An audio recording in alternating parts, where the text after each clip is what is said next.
Ding, ding, ding. How many times does it get wrong?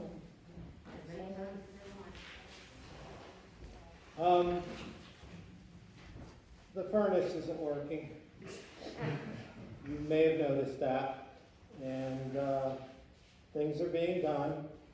The space heaters, I think we've got them on circuits where they'll continue to work. But I suppose the best thing for me to do is make a start so that we can complete the worship this morning. Make a joyful noise to the Lord, all the earth. Worship the Lord with gladness. Come into his presence with singing.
When the Son of Man comes in his glory and all the angels with him, then he will sit on the throne of his glory. All the nations will be gathered before him, and he will separate people one from the other, as the shepherd separates the sheep from the goats. Let us pray together. Righteous God, you have crowned Jesus Christ as Lord of all. We confess that we have not bowed before him and are slow to acknowledge his rule. We give allegiance to the powers of this world and fail to be governed by justice and law. In your mercy, forgive us. Raise us to acclaim him as ruler of all, that we may be loyal ambassadors, obeying the commands of our Lord Jesus.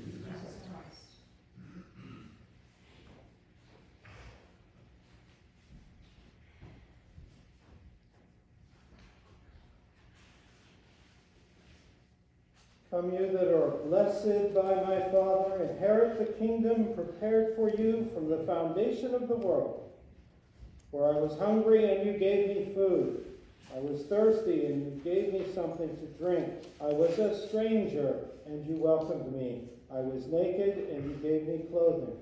I was sick, and you took care of me. I was in prison, and you visited me. Please rise.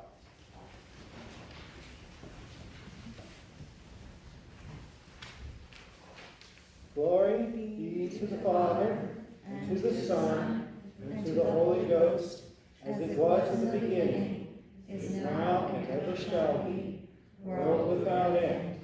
Amen. Amen.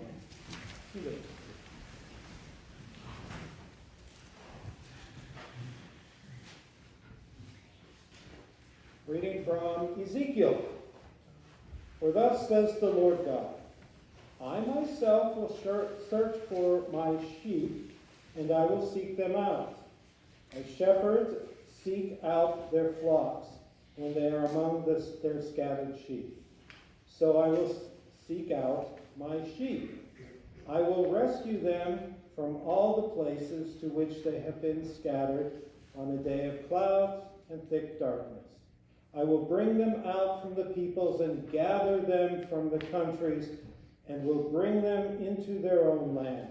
And I will feed them on the mountains of Israel by the watercourses, and in all the inhabited parts of the land. I will feed them with good pasture, and the mountain heights of Israel shall be their pasture. There they shall lie down in good grazing land. and they shall feed on rich pasture on the mountains of Israel. I myself will be the shepherd of my sheep, and I will make them lie down, says the Lord God. I will seek the lost, and I will bring back the strayed, and I will bind up the injured, and I will strengthen the weak, but the fat and the strong I will destroy. I will feed them with justice. Therefore, thus says the Lord God to them, I myself will judge between the fat sheep and the lean sheep. Because you pushed with flank and shoulder and butted at all the weak animals with your horns until you scattered them far and wide, I will save my flock, and they shall no longer be ravaged. And I will judge between sheep and sheep. I will set up over them one shepherd, my servant David, and he shall feed them. He shall feed them and be their shepherd. And I, the Lord, will be their God, and my servant David shall be prince among them. I, the Lord, have spoken. This is the word of the Lord. Thanks be to God.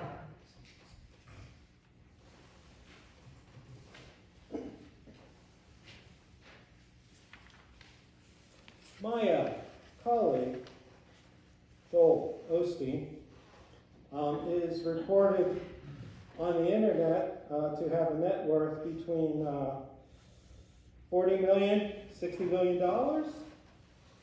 He lives with his family in a 17,000 square root mansion in River Oaks, Houston, Texas, with an estimated value of $10.5 million.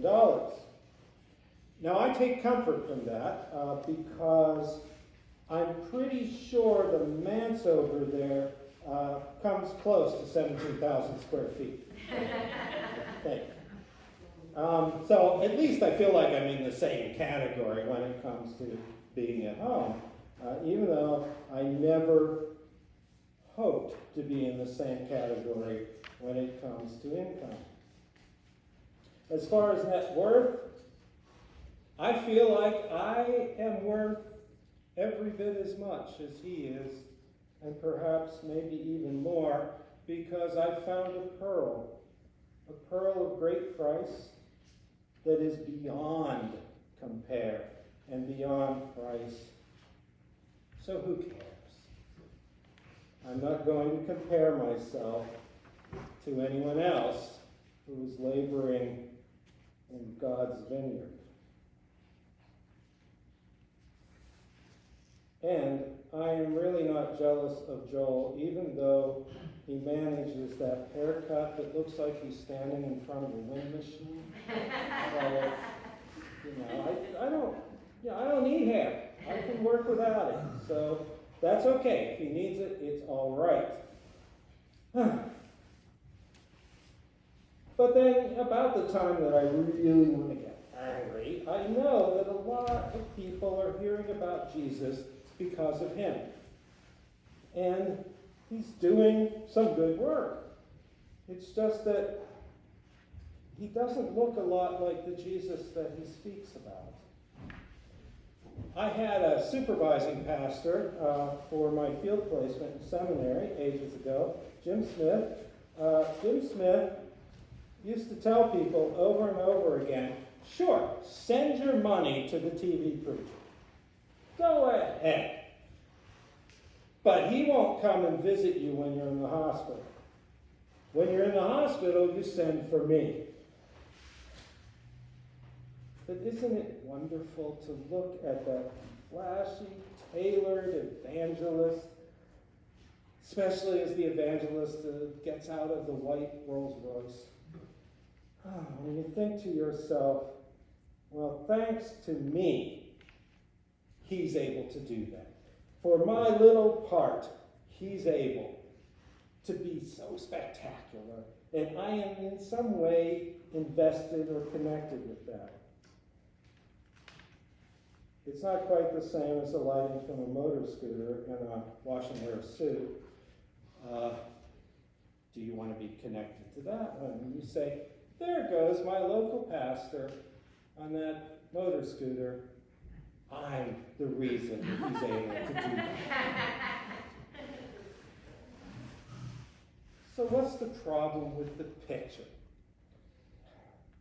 Many people misidentify the issues that Ezekiel was addressing, and with him, all of the prophets, and Jesus himself, who stood in the prophetic tradition.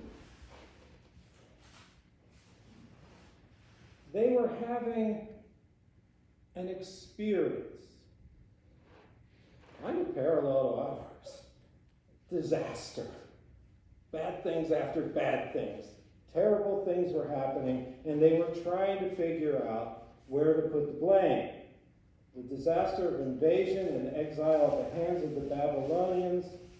They kept saying it's because people don't strictly obey the law. It's because people don't send their money in. It's because people are behaving in ways that, well, we just don't approve of. You know, delighting in someone else's sin is always better than finding your own. And the prophet said over and over and over again, it is not for your inability to fulfill the least little bit of the law. It is because of your inability to create a more just society. Because of your inability to care for the widow, to care for the invalid, to care for the people who aren't naturally valued. Now, I do appreciate that me speaking about fat sheep causes a little, I don't know.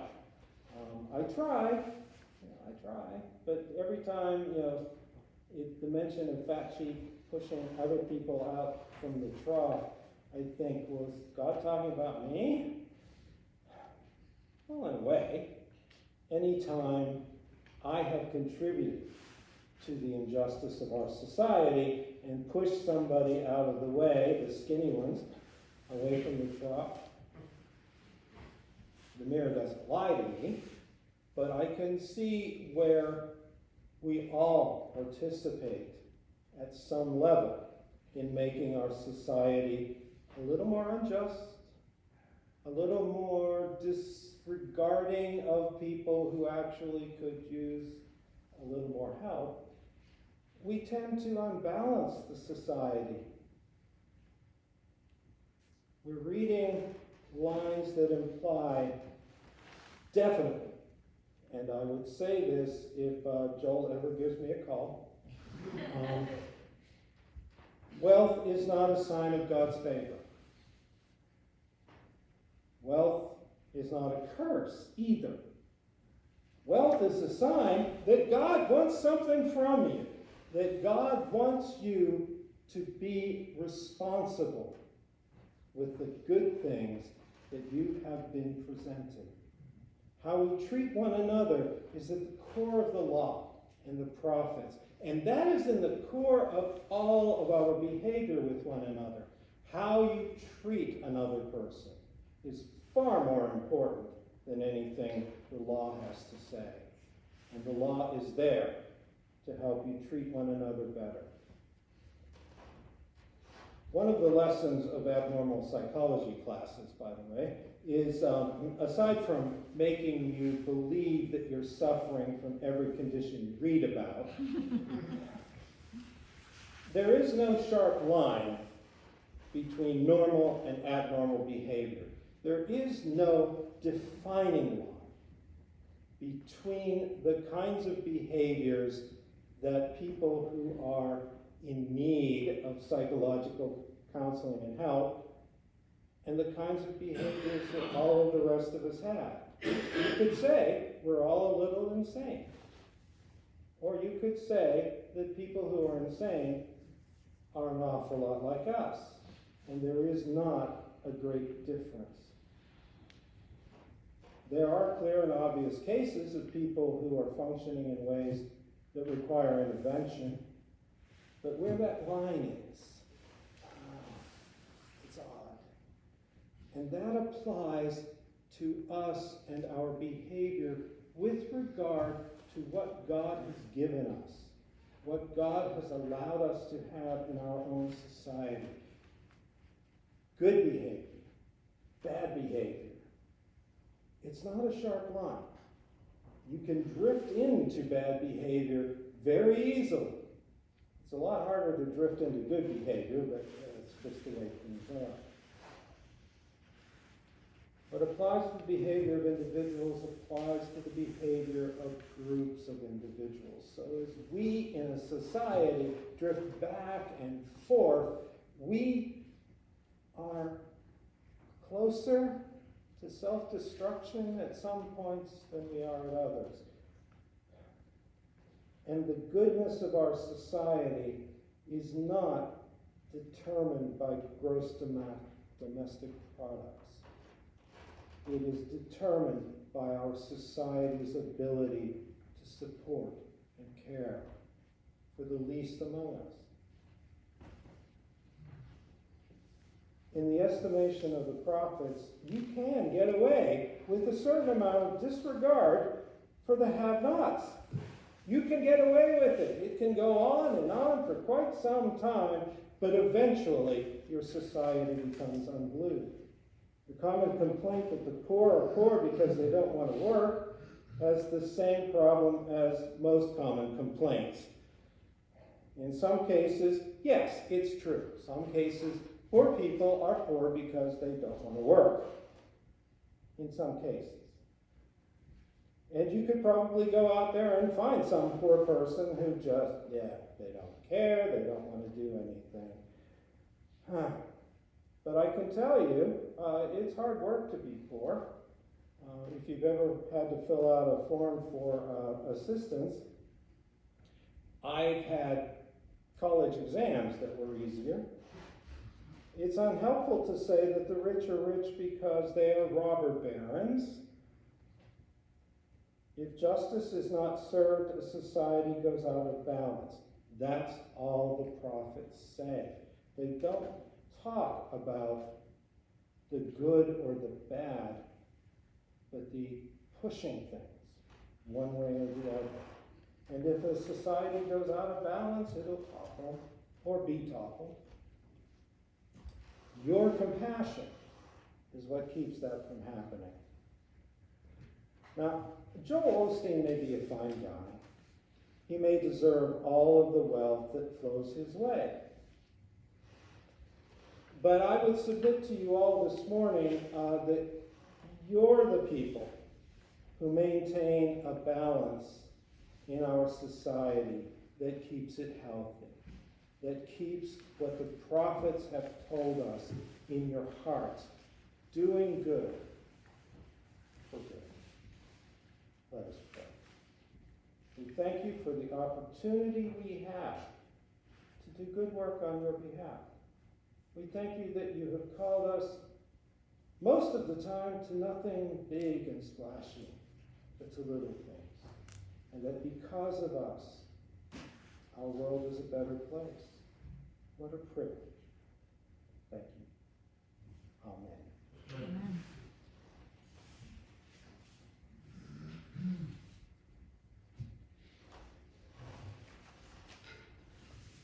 All right, well.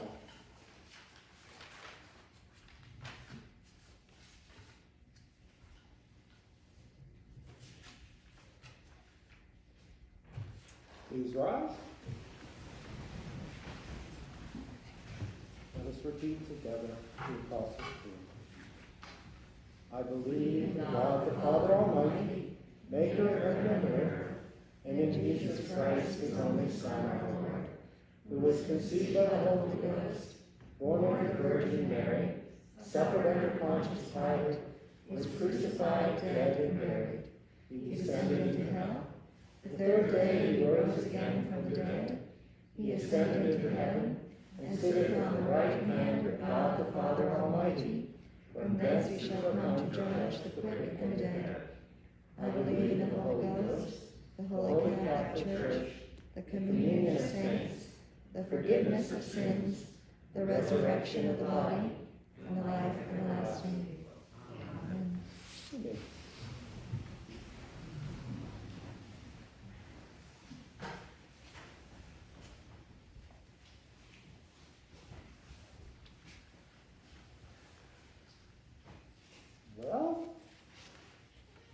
we're living up to the Presbyterian standard known as the Frozen Chosen.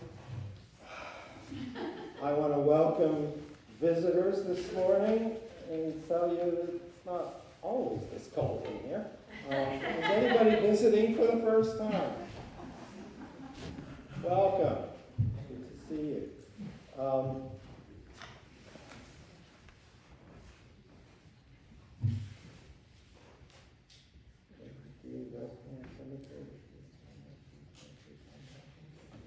Okay. Poinsettias.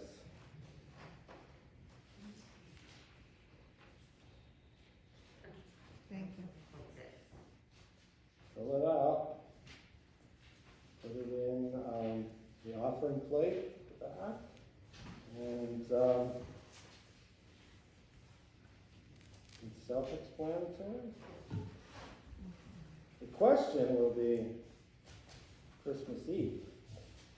As we're going so far, we hope to be able to still continue to meet in person. And it has been decided that Christmas Eve we will divide into two services at 7 and 9. And that I personally would like to know from people which service you prefer to be at. So over the next couple of weeks, we'll have some things in the bulletin, and I'll ask you to give me some feedback as to how many people to expect for each of those worship services that will include communion. Any further announcements? Chris McDaniel mailed everybody, she thinks, an Advent devotional. If you didn't get one in the mail, they're located in the back of the narthex. One per family, please. I'd also like prayers of comfort and peace for two long-term Shawnee Mountain members, Harry Adams and John, who passed away on Friday, and John Planshaw, who passed away this morning.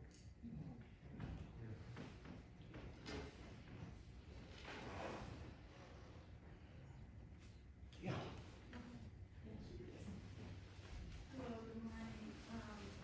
Maggie Doker could be here today, so she asked me to collect the $10 for the Christmas stockings. So just, which is due today, so please see me after worship. Just a note on the devotionals, it's Chris mailed it out to people who haven't been coming to church, so it's not like she mailed it out to everybody. She just mailed it out to people that either are shut-ins or who have not been coming to church. So I don't feel like you're slighted if you didn't get one. She didn't mail it to everybody. Yes, I just want to make sure you knew that. We are working on the heat, so hopefully by next week we'll see. If you have turned in your stewardship card, boxes are in the back of the church for the 2021 year. It's certainly not, we're going to talk more about that, but if you haven't turned it in, you still will be able to get a box of envelopes. We just started doing it already because our ministerial assistant, Lori, has resigned because she got a full-time job, and we obviously could not offer her a full-time job. So she tried to get as much done this coming weeks or last week. So she, as I said, was trying to get as much done before she left. So that's why the boxes are out there. But as I say, if you haven't turned in your stewardship card, then you still can do that. In case you didn't know, Lee Bauer broke his leg this past week, so prayers for Lee. He's the one who's usually in charge of hanging our greens, and he had said this coming Friday at 4 p.m., obviously he cannot climb a ladder, so the idea is that we still will be coming here at 4 o'clock Friday to decorate the church.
so, I don't know, I won't be here, so, sorry. What else? We're also looking for another session member, if anyone's interested, you can talk to me or Nancy. Aside from that, I think that's it. That was enough, yeah. That explains the call I got yesterday while I was on the road from Lee, asking if the church had any crutches. And I said, did somebody do something? And he just said, no, I'm just trying to find out if he had crutches. Oh my. Now, we are at the point of the stewardship moment. And this is where you find out that the person who agreed ages ago to share her life with me is even more amazing than sometimes I can imagine. So I would like to, if you haven't met her yet, introduce you to Jill Hawk, who is going to speak about stewardship.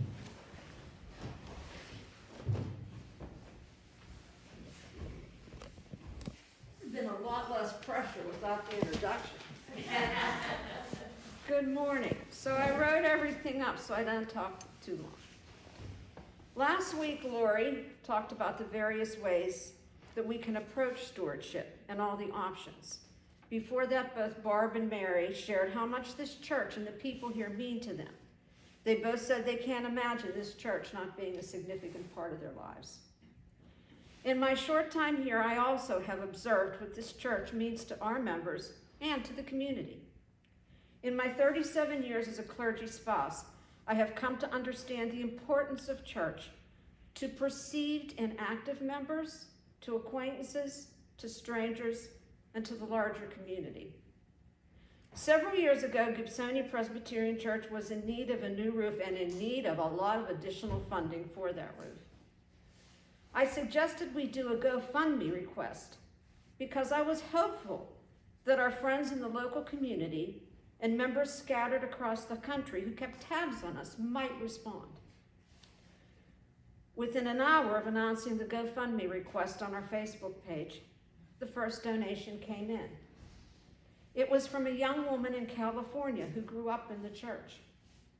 Other donations followed, many from those children of the church. In times of celebration and sorrow, absent members and non-members seek out the church because the rituals of baptism, marriage, and death do have spiritual significance for them. And the church is where these life events are carried out. The young woman I mentioned above, last summer her toddler daughter was baptized on Grandma's deck, another child of the church. At least once a week, Darcy and I see folks in this churchyard. If we have a chance to talk with them, they tell us a bit of their story and say they all feel a sense of peace and serenity here. During the bazaar in November, a woman shared that she was dealing with something very troubling and asked to come into this church to pray. While continuing cleanup after the event, another woman pulled into the lot explaining that she was researching the mission journey of the early Moravian settlers. She recalled this church from many, many years ago and stopped. Upon leaving, she pressed $60 into my hand as a donation for the church for being here when she needed it long ago. So what's my point? This church, the church, will always be the work of a dedicated core group, some doing noticeable work and others providing critical support behind the scenes. We do become weary and sometimes irritated by those who appear to use the church when they need something. But that's just it. They need something, and we are here. We are God's presence on earth, extending the invitation over and over and over again, with no condition, no caveat, no catch. Simply come. We are here. And in most cases, we will never know what difference we have made in a life, a community, and in the world. Stewardship is the foundation of mission.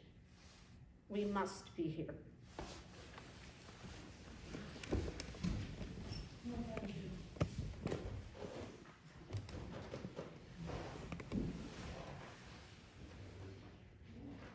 Thank you. It's hard with the mask. You lose your breath. We can hear you. Joyce, concerns? Yeah. For Allison in the UK, she has a very severe case of COVID. She was hospitalized and she has been released home and is improving a little bit. She can't get through 2 sentences without feeling tired.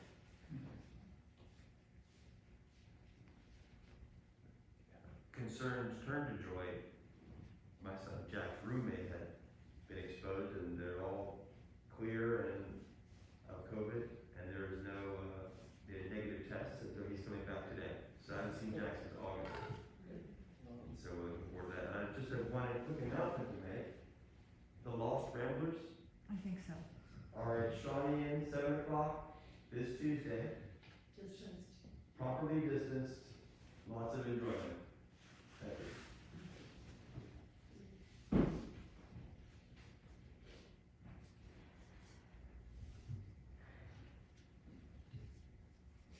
Darcy? Yeah. Because it's Thanksgiving, I just wanted to say a word about gratitude for this place. And Jill actually said it better than anyone else possibly could, but I'm going to just say it too. We need each other and we need this church. So let's all be really grateful when we give thanks for whatever we're giving thanks for on Thanksgiving. And make sure that we include the people of this church, the church itself, and all it means in this community. And remember that that is the sort of bedrock for so many of us. And so Thanksgiving is not the same this year as it's always been, but we have each other. Thank you.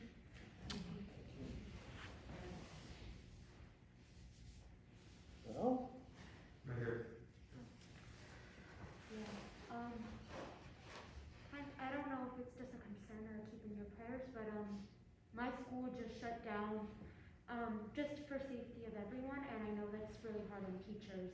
Teachers, you know, they love being in the classroom and being able to help students and see them, and now they're all home and they're having to do the difficulty of cyber learning. So just, I guess, those prayers for all the teachers who are now having to do it from home, because I know it's really impacting a lot of them.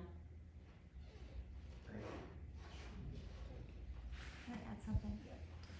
It's more of an announcement, but it's a joyful announcement, because we're going to do some kind of a pageant. We're going to do some kind of a pageant for Christmas. So those of you who have children in your lives, it's probably going to be more of a virtual experience. So they don't have to be physically here in this town to participate. If you have people that want to participate, please let me know. We're working on it. I have lots of ideas with my hamster in my head, making things work. But I've got some fun ideas, and it'll probably be a filmed experience. So please reach out to me and let me know if you have names of people who will be participating so I can make sure that they are cast. Good idea. Thank you. strange times. Well, strange times call for Prayer. Creative. to both answers. Let's have some creative prayer. We think that you actually do like us. We think that you enjoy us. And then you send into our lives people who confirm those suspicions. Thank you for all of the people who are around us, for your support and your care of them. Help us to be with those who have special needs, especially at this time when it's so difficult to make the connections that we're so used to. You are the connection for all of us. Because of your grace and care, we know that we will get through by that continued and historic love, you have given us an opportunity to meet a new challenge in a new way. And as we rise each day, give us the sense of your presence that will get us through that day. For all of the people that we most care about, we give you our anxieties, we give you our worries. Help us to move beyond them to be supportive and caring. In our community, continue to connect us to one another as we do good across all sorts of lines that make us seem different when we're not. For this nation, we pray for the road ahead, for insight and understanding, for a community that will speak for peace and justice. As always, we pray for those people who've gone into dangerous places because we sent them. Help them each day to know that you are with them. Help us to be supportive and caring. And as we look to those who work to defend us, we look also to our enemies. Help us to understand better why there is such violence and opposition in our world. And teach us the ways of peace. Through Jesus Christ. Amen. Amen. Please rise as we join in the Lord's Prayer. Our Father, who art in heaven, hallowed be thy name. Thy kingdom come, thy will be done, on earth as it is in heaven. Give us this day our daily bread, and forgive us our debts, as we forgive our debtors. And lead us not into temptation, but deliver us from evil. For thine is the kingdom, the power, and the glory forever. Amen.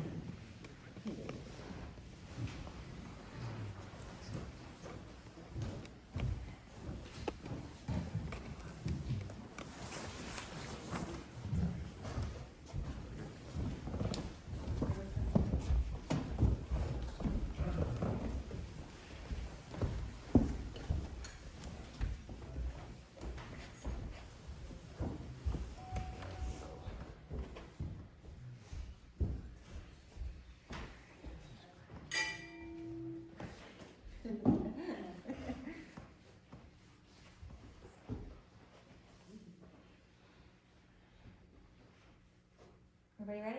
Yep. Okay. 5, 6, 7, 8.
That's fun. And